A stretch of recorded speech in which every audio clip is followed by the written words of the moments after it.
বঙ্গবন্ধু জয় শেখ হাসিনা জয়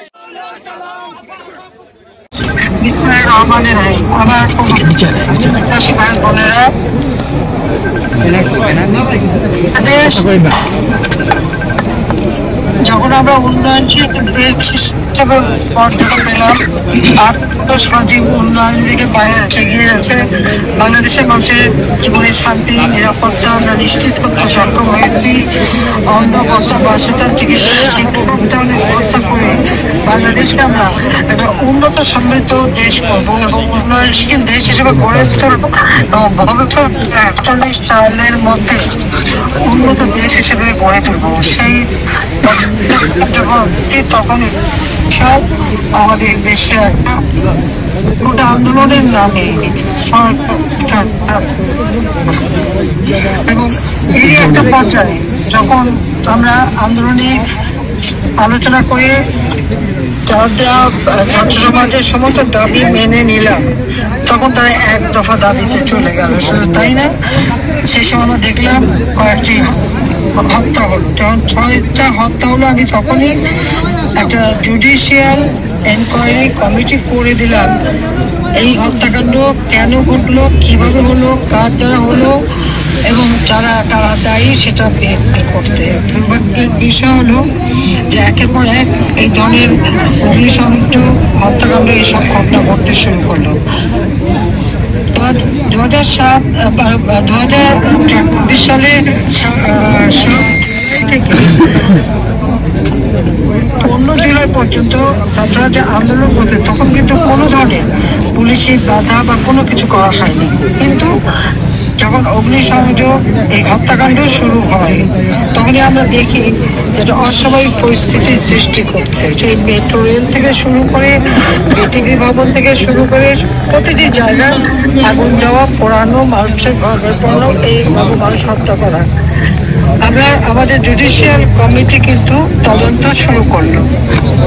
দুর্ভাগ্যের বিষয় হলো যে এই আন্দোলনের নামে চরম একটা অরাজকতার সৃষ্টি। একটা পর্যায়ে আমার একটা পরিস্থিতি হলো, আমি কোনো রক্তপাত চাইনি, আমি চাইনি এখানে খুন খাবে হোক আর লাশ পড়ুক, আমি সরে আসতে বাধ্য হলাম। দেশের শান্তি আসবে, কিন্তু তা আসেনি।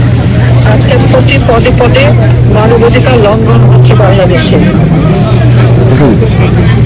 একের পর এক যেমন হত্যাকাণ্ড করছে, মানুষের জীবনে কোনো নিরাপত্তা নাই, তার উপর মিথ্যা মামলা, ৩০,০০০-এর উপর খুনের মামলা, মিথ্যা মামলা দেওয়া হয়েছে আমাদের আওয়ামী লীগের নেতা কর্মী, মুক্তিযোদ্ধা, এমনকি শিক্ষক, সাংবাদিক, আমাদের মাইনরিটি যেমন হিন্দু, বৌদ্ধ, খ্রিস্টান, কোনো কমিউনিটি বাদ যাচ্ছে না। তাদের বিরুদ্ধে মিথ্যা মামলা, আর সেই সাথে সাথে তাদেরকে হয়রানি করা হচ্ছে। ঘর বাড়ি, ব্যবসা প্রতিষ্ঠান, ইন্ডাস্ট্রি, দোকানপাট, সব বন্ধ করে দেওয়া হচ্ছে।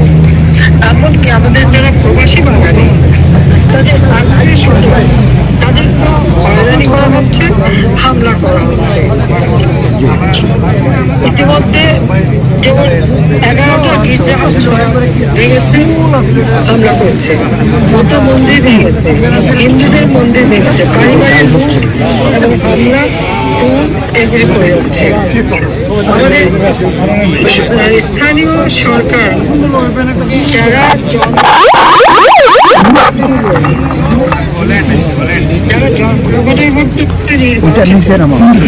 নির্বাচন কমিশন আমরা গঠন করেছিলাম, বাংলাদেশের ইতিহাসে প্রথম আইন করে আমরা নির্বাচন কমিশন গঠন করি।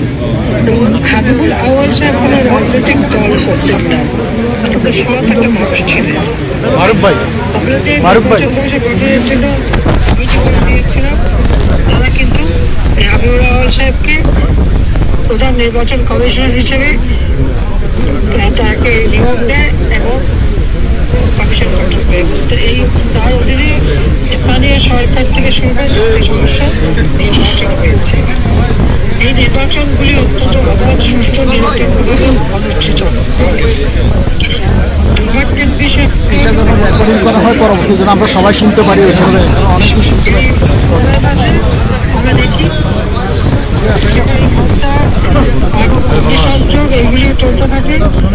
5ই আগস্ট যখন আমি সব ছেড়ে দিই, পরিস্থিতি দেখা যাচ্ছে একের পর এক নির্বাচিত প্রতিনিধি, আমাদের জেলা পরিষদ, উপজেলা পরিষদ, স্থানীয় সরকার, প্রত্যেকের যেন নির্বাচিত ভোটে, সবাই জনগণের ভোটে নির্বাচিত, একটা কলমের ভোটে সব বাতিল করে দেওয়া হলো।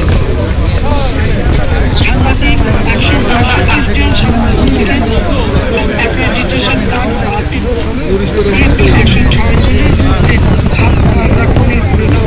এমনকি ঢাকা প্রেস ক্লাব, তার যে প্রেসিডেন্ট, তাকেও বাদ দেয়নি। তাদের বিরুদ্ধে মামলা এবং হয়রানি করা হচ্ছে। এখন আবার দেখলাম নতুন একটা কমিশন গঠন হয়েছে, সেখানে চরমভাবে দলীয় করা হয়েছে। প্রত্যেকটা ব্যাংক